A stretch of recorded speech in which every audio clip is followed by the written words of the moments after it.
pagi, Bapak, Ibu pembimbing, dan teman-teman sekalian. Perkenalkan, nama saya Syuktong dengan NIM 2121024442. Pada kesempatan kali ini, saya akan mempresentasikan mengenai outline skripsi saya yang berjudulkan Perancangan Web Mobile Penjualan Furniture Plastik pada CV Sumber Plastik Pontianak. Ini adalah sebuah studi kasus intervensi sistemik terhadap proses bisnis fundamental yang terbukti tidak efisien. Lanjut kita masuk ke latar belakangnya. Objek penelitian di sini adalah CV sumber plastik. CV sumber plastik ini adalah sebuah entitas bisnis yang bersifat business to business atau B2B yang menjual furniture plastik dalam partai besar. Di era di mana penetrasi internet nasional sudah mencapai 79,5%, data ini berdasarkan dari APJII tahun 2024. Operasional perusahaan ini, seluruh aktivitas inti mulai dari transaksi penjualan, pembelian dari supplier, hingga manajemen retur, semuanya masih mengandalkan pencatatan ke buku. Di sinilah letak kesenjangan operasional yang menjadi titik awal dari penelitian ini.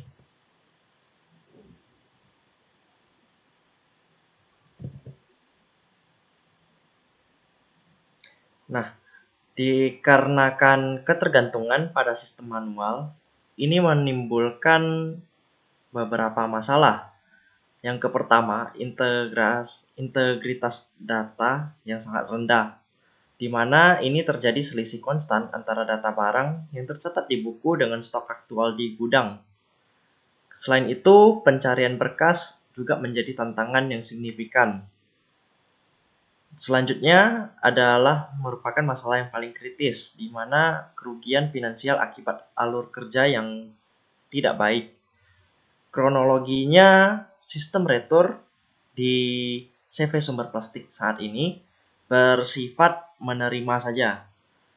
Jikalau terdapat seorang pelanggan bisnis to bisnis, bisa saja membeli barang yang identik dari dua tempat.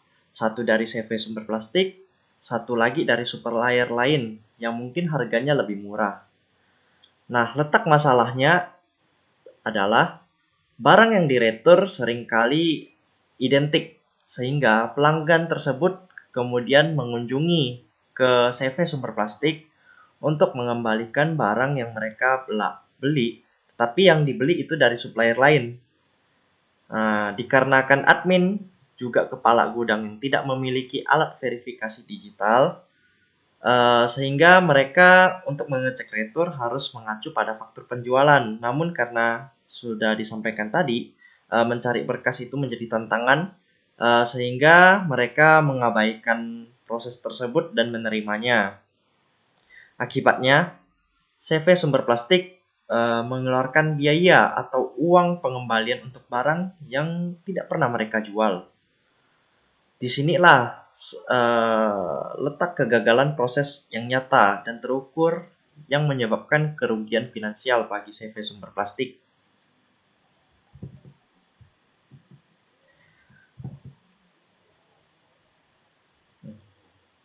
Dari permasalahan yang telah disampaikan, solusi yang diusulkan oleh penulis adalah perancangan sebuah web mobile penjualan. Namun sistem web ini dirancang dengan fungsi ganda, yaitu sebagai portal business to business eksternal untuk pelanggan. Jadi pelanggan itu bisa melakukan purchase atau pembelian ke CV sumber plastik melalui web ini juga. Kemudian juga sebagai alat manajemen operasional internal untuk admin. Tujuan dari web penjualan mobile ini untuk meningkatkan efisiensi operasional, kemudian memudahkan pelanggan, dan yang paling krusial itu merancang alur kerja digital yang tervalidasi untuk mengeliminasi kerugian pada proses retur manual yang saat ini eksis di CV sumber plastik.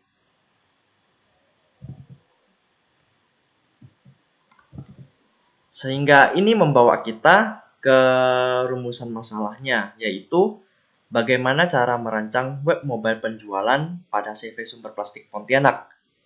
Dan untuk menjaga fokus penelitian, batasan masalah pun juga diterapkan. Penulis berfokus pada perancangan workflow, alur kerja, untuk manajemen data inti, produk, transaksi penjualan, supplier, stok, dan sortiran. Juga secara spesifik berfokus pada manajemen alur kerja returnya yang harus tervalidasi secara digital. Aspek di luar itu seperti pelacakan pesanan ataupun kalkulasi ongkos kirim itu tidak menjadi pusat perancangan atau pusat perhatian dalam penelitian ini.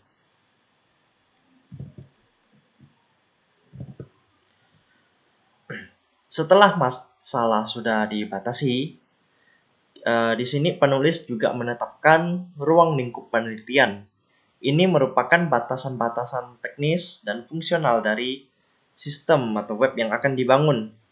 Secara arsitektur, penelitian ini akan merancang sistem decoupled menggunakan RESTful API berbasis Laravel sebagai middleware-nya. Pada sisi front-end, penulis mengandalkan Next.js. Pada sisi backend-nya, penulis menggunakan Laravel versi 12, yang dimana Laravel ini akan terhubung ke database Microsoft SQL Server. Web ini juga akan mengintegrasikan dua layanan API eksternal. Salah satunya seperti Midtrans untuk Payment Gateway serta Firebase Cloud Messaging atau FCM untuk notifikasi atau pemberitahuan secara nyata, waktu nyata. Secara fungsional, sistem akan melayani dua tipe pengguna. Yang pertama ada pelanggan, di mana pelanggan dapat melakukan browsing produk dan berbelanja. Yang kedua ada admin, yang memiliki kewenangan penuh untuk mengelola data inti, termasuk produk, retur, persediaan, laporan, dan sortiran.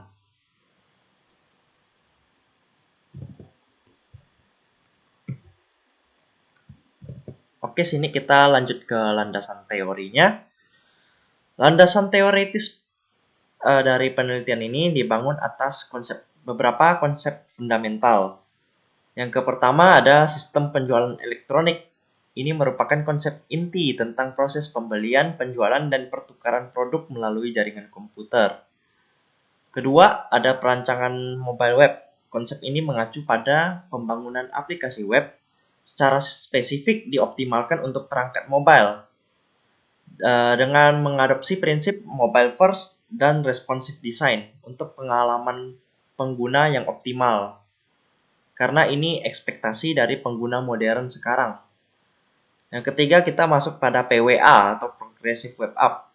Ini merupakan pendekatan modern yang memungkinkan aplikasi web memberikan pengalaman mirip aplikasi natif, termasuk dukungan fungsionalitas offline melalui service worker-nya dan juga kemampuan untuk diinstal di layar utama perangkat serta antar platform. Selanjutnya, keempat ada RESTful API. Ini merupakan arsitektur yang sangat krusial yang memanfaatkan protokol HTTP sebagai jembatan komunikasi standar antara klien, yaitu front-end, dan juga ke server back-end. Di sini, RESTful API memastikan sistem dapat beroperasi secara decoupled. Melanjutkan pilar-pilar penting landasan teori yang telah disampaikan, di sini juga mengacu pada teknologi spesifik dan metodologi perancangan. Pertama ada Next.js di front-end. Ini merupakan framework React yang menjadi pilihan penulis untuk pengembangan front-end. Dikarenakan Next.js menawarkan keunggulan seperti SSR atau server-side rendering, serta optimasi performa. Selanjutnya ada Laravel. Ini framework PHP yang akan digunakan untuk membangun backend sistem, khususnya dalam mode API only, untuk pengelolaan data dan juga logika bisnis. Selanjutnya, database ada SQL Server. Ini merupakan sistem manajemen database relasional yang akan digunakan untuk menyimpan dan mengelola seluruh data aplikasi secara terstruktur. Keempat, ada Mitrans. Ini merupakan layanan payment gateway eksternal yang akan diintegrasikan untuk mengotomatisasi proses verifikasi dan otorisasi pembayaran transaksi. Selanjutnya ada Firebase Cloud Messaging atau FCM. Ini merupakan layanan pengiriman pesan lintas platform yang rencananya penulis gunakan untuk mengirim notifikasi real-time kepada pelanggan ataupun penggunanya. Dan yang terakhir ada UML atau Unified Modeling Language, merupakan bahasa pemodelan visual standar yang menjadi landasan penulis dalam merancang dan mendokumentasikan sistem, mulai dari interaksi bisnis hingga struktur data dan alur prosesnya. Baik, kita masuk ke penelitian terdahulu. Penelitian ini berpijak pada studi-studi terdahulu yang relevan. Di sini penulis telah rangkum dalam tabel untuk memudahkan perbandingan. Yang pertama ada Mitawa dan Samrin. Di sini mereka berfokus pada implementasi Laravel pada platform penjualan elektronik. Hasilnya, peningkatan kecepatan muat halaman sebesar 42%, serta efisiensi pengelolaan data yang lebih baik. Ini memvalidasi pilihan penulis menggunakan Laravel sebagai backend. Berikutnya ada dari Prasetyo. Penelitian yang mereka lakukan itu mengimplementasikan FCM untuk digunakan fitur notifikasi real-time-nya pada situs e-commerce. Hasilnya itu menunjukkan keterlambatan pesan rata-rata hanya 0,8 detik dan peningkatan keterlibatan penggunanya itu meningkat sebesar 27%. Ini mendukung keputusan penulis juga dalam mengintegrasikan FCM pada web mobile penjualan yang akan dirancang. Dan yang terakhir ada dari Rahman. Di sini penelitian mereka berfokus pada integrasi Mitrans Payment Gateway pada website penjualannya. Hasilnya sangat positif dengan efisiensi pembayaran yang naik sebesar 38%. Kemudian penurunan transaksi gagal dari 14% menjadi hanya 6%. Ini menegaskan pentingnya dan keefektifan dalam menggunakan Mitrans dalam sistem ataupun web penjualan mobile yang penulis rancang. Secara kolektif, studi-studi ini telah mengkonfirmasi validitas dan keunggulan teknis dari pilar-pilar teknologi utama yang akan penulis gunakan dalam perancangan web mobile penjualan ini. Oke, kita masuk pada kerangka pemikiran. Oke, berikut adalah kerangka pemikiran yang memetakan alur penelitian. Di sini logikanya sistematis, dimulai dari rumusan masalah, dilanjutkan ke pengumpulan data, lanjut lagi ke metodologi pengembangan yang dipilih berupa extreme programming, kemudian masuk ke fase pemodelan sistem menggunakan UML yang mencakup business modeling, data modeling, serta proses modeling. Setelah blueprintnya selesai, di sini masuk ke tahap implementasi ataupun application generation. Sistem atau web yang telah dibangun akan divalidasi melalui pengujian white box hingga menghasilkan keluaran akhir berupa web mobile penjualan yang sudah fungsional dan juga teruji.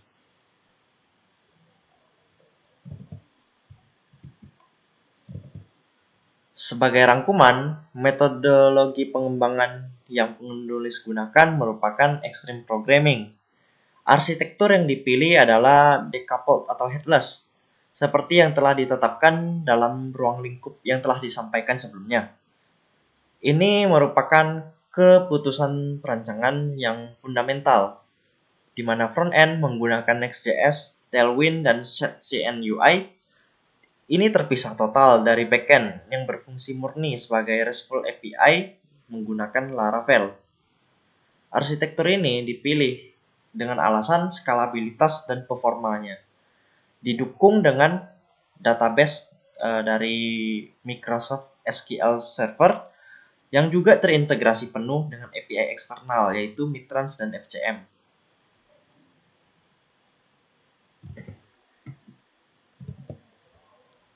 Baik, ini merupakan blueprint perancangan sistem di mana penulis menggunakan UML.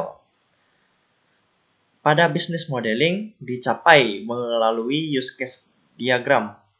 Use case diagram ini dipakai untuk mendefinisikan siapa saja aktor yang dalam sistem yang terlibat. Contohnya seperti admin dan pelanggan. Dan juga fungsionalitas apa saja yang bisa mereka lakukan. Berikutnya adalah activity diagram yang akan memetakan alur kerja sistem secara rinci. Ini merupakan bagian krusial di mana penulis merancang dua alur kerja utama. Pertama, alur belanja digital pelanggan, mulai dari browsing produk, memasukkan ke keranjang, hingga checkout. Kemudian yang kedua, adapun alur validasi data.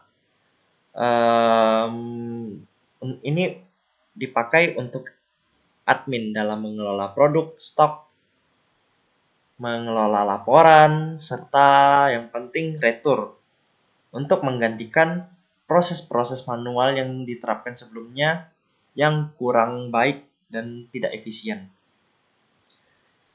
Lanjut ke terakhir, adapun data modeling menggunakan kelas diagram untuk merancang struktur basis data secara logis, serta proses modeling menggunakan sequence diagram untuk memvisualisasikan urutan interaksi antar objek secara teknis.